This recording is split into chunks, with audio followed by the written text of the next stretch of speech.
Australia के मैदान पर हुआ भारतीय टीम के साथ शर्मनाक धोखा, तो आखिरकार पहले मुकाबले में भारतीय टीम को किसने रोका। दरअसल पहले मुकाबले में भारतीय टीम काफी मजबूत तरीके से शुरुआत कर चुकी थी और इसके मैं दो एकदम पुख्ता कारण आपको देने वाला हूं कि भारतीय टीम को हराने के लिए ऑस्ट्रेलिया आखिर किस कदर उतर आई थी कि यहां पर भारतीय टीम को चाहे भले ये मुकाबला व्हाइट वॉश करवा दिया जाए, यानी चाहे ये मुकाबला रन से धुलवा दिया जाए, बारिश से धुलवा दिया जाए, बारिश का बहाना दे दिया जाए, लेकिन किसी भी तरीके से और कैसे भी कर भारतीय टीम ये मुकाबला नहीं जीतने वाली या फिर उनको नहीं जीतने देना है। दो कारण मैं आपको बताऊंगा और तीसरा कारण जो आप सुनोगे तो आप 110% मेरी बातों को विश्वास करोगे कि जो मैंने बातें कही है और जो मैंने वजह बताई है तीसरी वाली, वो सुनकर आप भी हैरान हो जाने वाले हो कि आखिर मैं क्यों ऐसा कह रहा हूं। दरअसल सबसे बड़ी जो बात है वो है बारिश,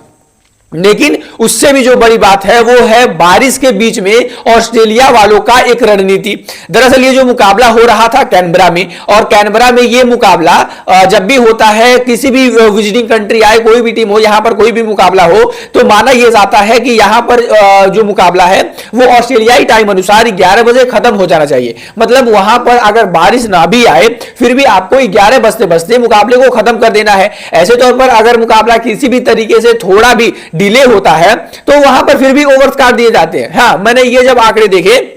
मैं विश्वास नहीं कर पाया कि अगर बारिश नहीं भी आती, अगर बैड लाइटिंग भी होती, अगर आधे घंटे 1 घंटे के लिए मुकाबला भी रुक गया होता दोबारा से, फिर भी यानी ओवर्स को काट दिए जाते, क्योंकि कैनबरा का जो ये स्टेडियम है वहां पर रूल्स ही कुछ ऐसे हैं जो तो पहली बात मुझे ये रूल्स समझ नहीं आए। लेकिन पहला जो अब मैं आपको पॉइंट बताने जा रहा हूं, चलिए उस पर बातें करते हैं। दरअसल सबसे पहला जो पॉइंट है, आईसीसी के नियमों का यहां पर बिल्कुल भी उल्लंघन किया गया है। आईसीसी के नियमों को जरा सा भी यहां पर ऑस्ट्रेलियाई क्रिकेट बोर्ड ने नहीं माना है। दरअसल आईसीसी का जो रूल है कि अगर मैच चालू होने से मैच चालू खत्म होने के बीच अगर 40 ओवरों के बीच कभी भी मुकाबला रोका जाता है और ऐसे तौर पर टोटल अगर 1 घंटे का समय लग चुका है, तब इस दौरान आप 40 ओवरों में ओवर की कटौती करोगे। यानी आप सोचो कि अगर मैच थोड़ा सा लेट 1 घंटा चालू हुआ रहता, या फिर मैच आधा घंटा लेट चालू हुआ रहता, आधा घंटा बारिश से हो गया रहता, यानी 1 घंटा इस तरीके से हो गया, या फिर मैच पहली इनिंग हो गई रहती, बीच में बारिश आ गई रहती, फिर 1 घंटे से बाद दूसरी इनिंग चालू होती, फिर वहां पर आपको डीएलएस मैटर देखने को मिलता। यानी तब आपको जो है 1 घंटे बीतने के बाद जो है वो आईसीसी के रूल कहते हैं कि आपको चेंजेस यानी ओवर में कटौती कर दी जाएगी। लेकिन ऐसे तौर पर आईसीसी के इस बड़े फैसले का उल्लंघन किया गया। और जब पहली बार मैं बता दूं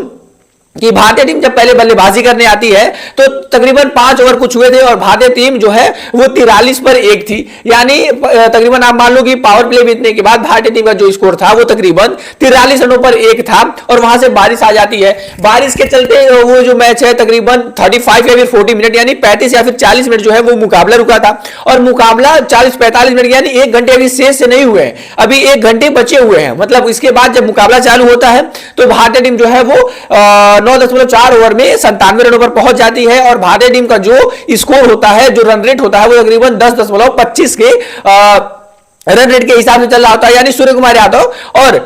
सुमन गिल ने बुरी तरीके से पिटाई की थी उनकी, एक ने 39 तो एक ने 37, एक ने 25 गेंदें तो एक ने 20 गेंदें खेली थी। तो इससे पता चल रहा था कि जो हमारे गेंदबाज हैं वो बिल्कुल भी लय में हैं और यहां से वो मुकाबला बनाने वाले हैं, यहां से वो बड़ा स्कोर करने वाले हैं। लेकिन एक बार फिर से बारिश आ जाती है, और इस बार जब बारिश आती है तब यहां ऑस्ट्रेलिया वालों ने दिमाग लगाया। हालांकि जब बीच में बारिश आई थी तो आप सोचो 35 ओवर, जहां पर रूल्स कहता है आईसीसी का कि 1 घंटे के बाद अगर मैच चालू होता है तब आपको ओवर्स में कट ऑफ करने को मिलेगा, लेकिन 5 ओवर के बाद ही जब 35 मिनट के बाद मुकाबला चालू किया गया तो ऐसे तौर पर 2-2 ओवरों की कटौती कर दी गई थी। यानी 18 ओवरों का ये मुकाबला ऑलरेडी कर दिया गया था। यानी आप समझो, जो आईसीसी कहती है कि 1 घंटे के बाद रूल में बदलाव होना चाहिए, आपने उस रूल को आधे घंटे पर ले गया। चलो यहां तक तो ठीक है, लेकिन अब आप देखो कि आईसीसी का ये भी रूल नहीं है कि जब आप दूसरी इनिंग में जाते हो और ऐसे तौर पर दूसरी इनिंग में जाने से पहले अगर बारिश आ जाती है बीच में और ऐसा कुछ होता है कि यार लगता है कि बारिश रुकने वाली है और आप बारिश का इंतजार ना करो, जी रुकने का इंतजार ना करो। दरअसल यहां पर मैंने जो बताया कैनबरा का ये माहौल ही ऐसा है कि अगर यहां पर बारिश आया, यहां पर बारिश 1 घंटे 1.5 घंटे लेट हो गई और बाद में बारिश रुकने के लायक है, तो बारिश को जानबूझ के रोकने से पहले, बारिश को रुकने से पहले ही मुकाबले को खत्म करवा दिया जाता है। आप देखो आईपीएल में हमारे वहां मैच टाइम से 3-3 घंटे इंतजार किए जाते हैं, यानी अगर मैच जो खत्म होने का टाइम है, मैच के खत्म होने के 3 घंटे बाद तक अगर कभी भी बारिश रुक जाती है तो आपको हमारे भारत में मैचेस देखने को मिलेंगे। ऐसे तौर पर ऑस्ट्रेलिया में तो ड्रेनेज सिस्टम बढ़िया होते हैं, ग्राउंड की कंडीशनिंग बढ़िया होती है, वहां पर अच्छे तरीके से पिच को भी सुखाया जा सकता है। लेकिन यहां पर क्योंकि भारतीय प्लेयरों ने अच्छे तरीके से शुरुआत कर दी थी, वो एक डोमिनेटिंग विन की तरफ जा रहे थे, एक बड़ा आंकड़े के लिए जा रहे थे। ऐसे तौर पर मैनेजमेंट, ऑस्ट्रेलियाई मैनेजमेंट ने यह सोचा कि कहीं भारतीय टीम ये मुकाबला पहले मुकाबले से ही 5 मैचों की श्रृंखला में 1-0 से ना चालू कर दे, यानी भारतीय टीम ये मुकाबला ना जीत जाए, इस वजह से उन्होंने जो है वो अटकलें लगाने चालू कर दी। अब वहीं पर अगर ऑस्ट्रेलिया के खिलाफ फर्स्ट ओडीआई का अगर आप तुलना करोगे, वहां पर देखो क्योंकि इंडिया वहां पर अच्छे कंडीशंस में नहीं थी और ऐसे तौर पर वहां इंडिया को 26 ओवर तक खेलने के लिए 4 बार मुकाबले रुकने पड़े थे, लेकिन एक बार भी मैच को रद्द तो छोड़ो, यहां पर एक बार भी नहीं सोचा गया कि भाई थोड़े से ओवर्स भी बढ़ा दिए जाएं। 26-26 ओवरों का मैच कर दिया जाता है 4-4 बार बारिश रुकने के बाद, और यहां पर तो केवल एक बार बारिश से मैच रुका गया और दूसरी बार तो पूरे गेम को ही खत्म कर दिया गया। और ये लोग इनसे 2 घंटे 1.5 घंटे भी नहीं टाइम रोके गए कि यार आने वाले कुछ टाइम तक तो वेट करो। मतलब आप सोचो 1 घंटे बारिश आई और पूरा गेम ही खत्म हो गया कैनबरा में, जहां पर भारतीय टीम एक डोमिनेटिंग विन करने वाली थी, तो ऑस्ट्रेलिया ने ये वहां पर किया है बड़ा धोखा भारतीय टीम के साथ। वेल आपको क्या लगता है, ऑस्ट्रेलिया की ये चाल है या फिर नहीं? कमेंट बॉक्स में अपनी राय जरूर दीजिएगा।